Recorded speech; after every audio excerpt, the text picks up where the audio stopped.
Well, seeing as it has VU meters and editing controls and a very cool shuttle wheel, this, my friends, is the Panasonic video cassette recorder model AG6500. Now, this particular unit came out of a TV station and was paired with, I believe, a 6500 series editing deck. Sadly, I actually had two 6500 editing decks, but no VCR. So I did what I normally do. I disposed of them. This was 6 months ago. Little did I know that the VCR would soon wind up in the same place I got the two editing decks. But that was then, this is now. This VCR I actually found while literally unloading about 19 desktop PCs at the local town transfer station. And just to give you some background information, the transfer station is also known as the town dump, but it's called the transfer station because people dispose of refuse, either household garbage or electronics, lawnmowers, bicycles, etc., and those items are then packed up into shipping containers and brought to, or compressed into cubes and brought to the recycling facility of that's appropriate for that device. In this case, we have a trailer filled with electronics that I often pick through and dispose of a lot of other equipment in the process. And it just so happened that I had received a message from a viewer earlier last week asking for more videos on VCRs. Well, sir, here you go. I forgot who the username was, and I'm too lazy to look you up, so there you go. You know who you are. Anyway, this is a commercial unit. This is not something you would buy at Walmart. This actually still works, to my knowledge. I was able to power it up. Unfortunately, I had to replace the power cord. You see, there's a little troll that scours the trash bins for electronics and slices the cords off for whatever reason. I don't know. I can think of a few. Number one is they're just jerks and they don't want people to use stuff that they found in the trash anymore. The other possible reason is to recover copper. That could be the more likely reason. So anyway, the power cord is, I actually did a very professional job and I fitted it right through the original grommet. And before I plug it in, I'm going to take the top off here. I should have a screwdriver. Yes, I do. We're going to take the cover off. Held in by two screws. This unit, my friends, was designed and built to be serviced, and I'll show you what I mean. This is a unit that would have probably cost in the neighborhood of $70 bajillion. It was manufactured in mid-1986, and I'll even show you how I figured that out too. So, take it from the top. There's a lot of stuff in here. A lot of stuff. I mean, this thing is built like a tank and weighs as much too. On this side, we actually have a backplane.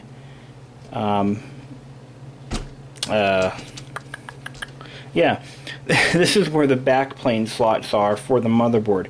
The motherboard, by the way, is about the size of this case, less 3 inches or so in the back. It's huge.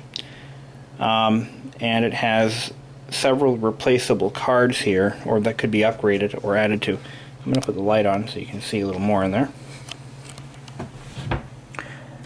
We have this card here that slides out if need be. Unfortunately, they didn't use card edge connectors. It's actually mounted to a board, a metal panel, and every connection is made by hand. Believe that or not. This board here houses what appears to be, I don't know, but they are labeled sub audio. Let's see.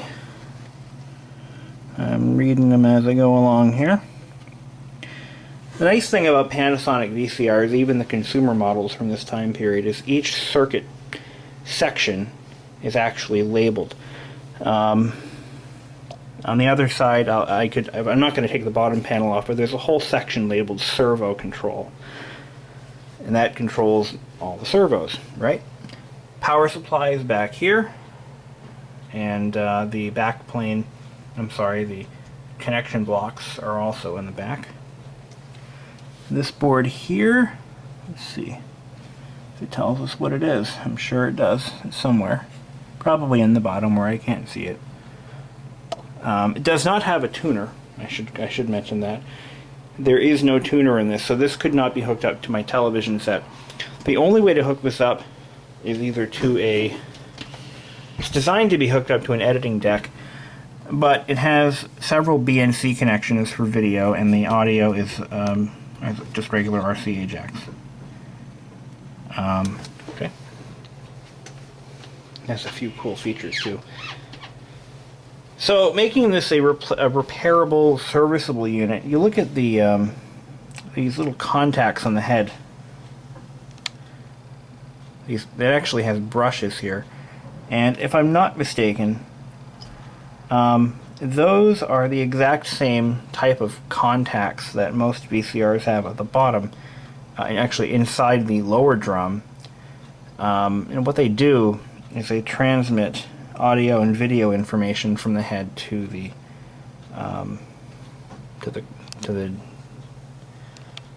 decoding, demodulating, modulator, whatever boards. So anyway, that's what these are. These are replaceable. Now this clear thing, I don't know what that's for, but yeah, there should be more connections than that. They're probably underneath. So it probably has, in addition to these connectors, it has whatever is at the bottom. This is a 4-head unit. Actually, 1, 2, 3, wait a minute. 1, 2, 3, 4. I think this is a 5-head unit. Alright, let's mark off the first one here. Yeah, it might actually be more than 4 heads. I've never seen that before. See, we have 1, 2, 3, 4, 5, 6. This is a 6-head drum.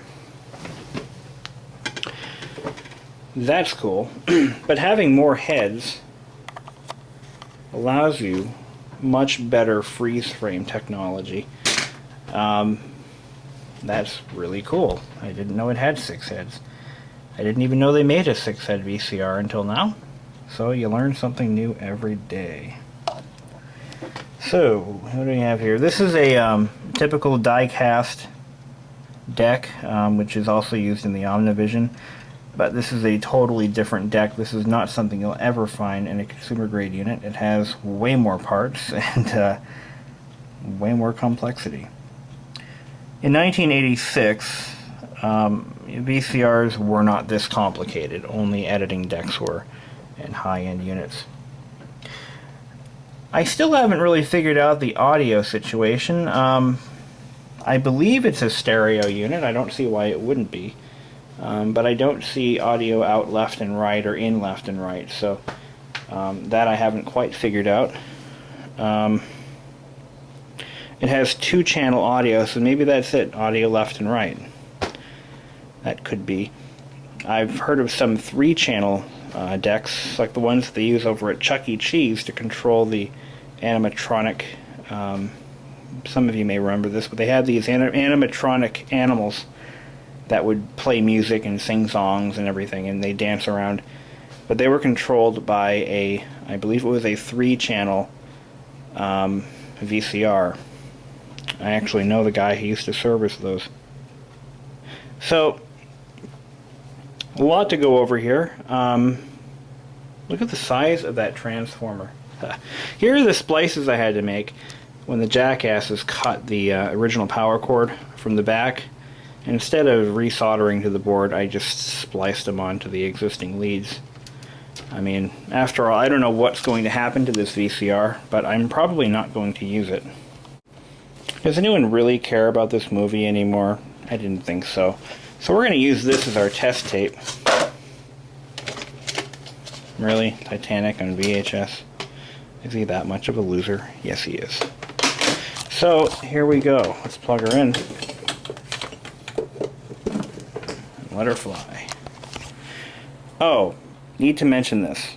I do not have a BNC to composite video cable handy, so I won't be able to really demonstrate it. I'm sorry. I apologize. Bing. So, VU meters still light up. That's a good sign. We have Titanic. Will she sink or will she float? Now watch this worm drive in action. This is cool.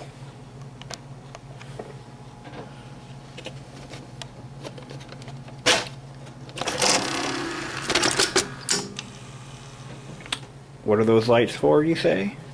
Ask. I'll show you. It has a really cool flip-down mirror that I'm going to show you. You can see it here, and it shows you the label. So if this is a rack mountable unit. I'll turn the light off so you can see it better. This is a rack mount unit. So normally you would have a whole bank of these units running tapes, playing, recording, whatever. And you want to be able to see what tape is in there at a glance. So what you would do is mount the label on the tape upside down, and when it's in the deck you can actually read it. So when I go to exit, this is what happens. Mirror flips up, light goes off. You can see it from the top here. There you go. Pretty cool. Now, this is where this VCR really gets cool, because this jog feature is the most precise jog I have ever seen on a VCR. And that's not saying much. I don't really do much with them. But if I so much as bump it, the tape begins to cue up. And now you can actually see this from the window here. I'm going to roll this. Every frame I rotate it to, the tape moves exactly one frame. So you see how this works? Now let's zoom in a little bit. You can watch the tape move. Now, this is where it really gets cool. Let's say I want to go back and check out a scene a few frames back. Look at this. Seamless. Completely seamless. Back and forth, back and forth.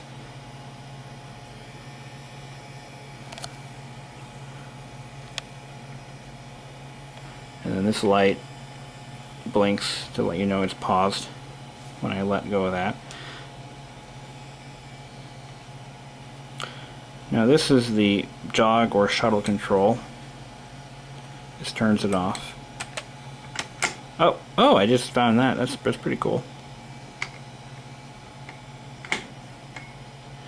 So this has a central locked position. This is stopped. Now if I want to move or advance at a different rate of speed, the more I turn this knob, and it'll stay there too. Watch that. See, I'm not touching it now. Now it's actually in shuttle mode, so it's moving at whatever speed I want it to. That's full speed. Let's reverse it. Quick. Look at this thing. This is kick-ass. As it turns out, this is definitely a stereo unit. I'm watching the VU meters. On the audio side, they were actually bouncing up and down. Oh, we gotta play. So we have our VU meters. They're working. I don't know what the HD audio system is all about, but you can see left and right channels bouncing. Look at that. That is so cool. The fact that it works as well as it does, as old as it is even cooler. This is the tracking indicator, so I can actually fix the tracking without even looking at the screen. Just by tuning it, dialing it in. So the central position is exactly where I want it. Video level. It'd be really cool if I had a monitor to hook this up to, because then I could see what that does. I think there's another video of one of these on YouTube. Oh, servo lock. That basically means that the servo is running at the proper speed for the setting, I believe. Or it's running at a fixed speed. This opens up to reveal, oops, frame servo on or off, sync, norm, or X, I don't know what that is. Oh, this is time sync, I believe. It has a time synchronization connector in the back. Audio limiter off or on, Dolby on or off. Video level, manual or whatever, agriculture. AG must be for farm tractors or something. So there you go. Input controls. There's a lot I don't know. Audio monitor mix, channel 1 or channel 2, so if I play this back again, you can see there's both VU meters bouncing. If I change this to channel 1, or not. Oh, this is for the audio monitor headphones, got it, okay. HT record on or off, meter HT or normal. Doesn't seem to really do anything, but I can adjust the audio on either side, turn it down if I want to. There's a lot to discover. I just need to get some kind of a video output hooked up to it. But this would be the ultimate porn watching machine if you're into VHS porn. Totally. 6 heads. Well, she's okay, I won't say that. It's making noise now. Doesn't sound like a friendly noise. But watch that head fly. Look at that thing. Now let's watch from the top here as we put it back into manual. See, this is back and forth.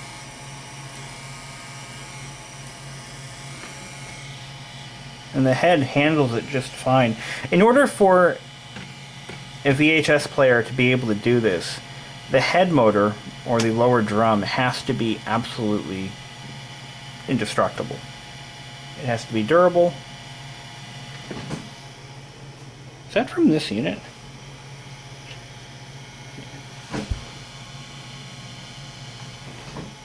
It might not be.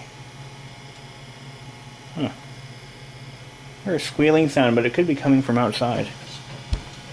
Either way. This is a light sensor, not really sure why. Alright. Turn this thing off. Damn power button. That's the car from outside. That's what that is. I mean, really, it couldn't possibly be the 20-some-odd-year-old VCR. No, it's a car from the outside. That's what it is. Funny stuff. Okay, let's go ahead and watch the unload sequence. I'm going to try to zoom in on that as close as I can.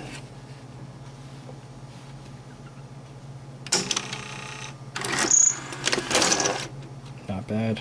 You know, it's really a shame that VCRs are kind of irrelevant now. Because this thing's pretty effing cool. So let's fast forward, see how that runs. I just love the commercial industrial nature of this unit. I mean, it's just awesome. It soothes awesomeness. Light up control buttons. Let me turn the light off here so you can see. Fast forward. Dinner's ready. I'm making sausages. Alright. So that's pretty cool. I mean, see how quick it stops. Oh, I bumped into this dial and it wants to play now. stop, play, fast forward.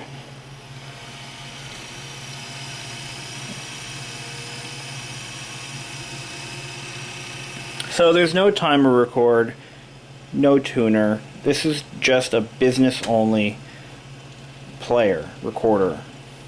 And for size comparison, I will now stack upon it a regular VCR. How's that for size? It's not only almost 3 times as thick, but it's about 1.5 inches wider and about 6 inches deeper. It weighs about as much as 6 or 7 of these. Maybe a little exaggerative, but you know, you get the idea. And it's so cool.